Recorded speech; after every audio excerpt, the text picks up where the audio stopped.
we've been doing a lot of traffic stops during the day, passenger and driver side approaches. Officer Payne he made his own decision of whether to go to the passenger side. He did not go behind the patrol vehicle.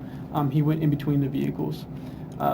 Went to the passenger side, and it's week 4, so I'm not like on Officer Payne's hip at that point. I'm just kind of back where I can maybe hear.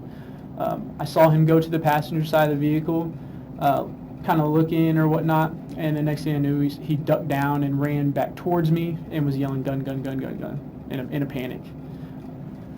And was there anything before he approached the car? Was there anything that you saw then that was any movements in the car? There was not. Okay. So when he turned away and came towards you, what was your mindset? What were you thinking? Well, I immediately thought gun. I withdrew my my duty pistol at that point. Not that I don't trust Officer Payne, but it is week 4. You know, we've done a lot of traffic stops. We've had traffic stops where there are weapons involved, and this isn't the behavior that he exhibited during these traffic stops. So my immediate concern was, what did he mean by gun, gun, gun? I know he meant he saw a gun, but what did he mean at that point? I cannot remember if he told me that the gun was pointed at him or anything like that, but my mindset was that he did have a gun pointed at him. However, I didn't see a gun, and I wanted to see to confirm that that is actually what he was seeing, that is actually what was happening.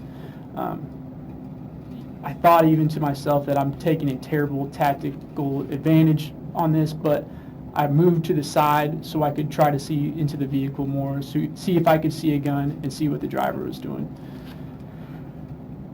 Once Officer Payne ran back towards me, I tried to get him over towards me. He kind of went behind the car to what I remember. Like I said, I was trying to look inside the car the entire time. We started giving verbal commands to put the hands out the window. After several verbal commands, and when I was moving back and forth trying to look in the car, I saw what appeared to be a rifle come up from the passenger seat. The driver was still in the driver's seat, but the rifle raised from the passenger seat and began. Then I saw the end of the rifle, the barrel, exit the passenger window, and this was all while giving commands. At that point, I wasn't going to allow that individual to exit the vehicle to take a tactical advantage on us and begin firing. Did you, when you saw that rifle come out of the window, what was your thought process in your head, your emotions that you felt then? My thought process was I was not going to allow him to come out of the vehicle to get the advantage on Officer Payne and I. Okay. Where were you at when you... I was on the passenger side of the vehicle towards the front. And do you know where Officer Payne was in relation to that? At the time, I did not, but okay. Just after, just afterwards, I believed he was to the rear of the car. Sure. Okay.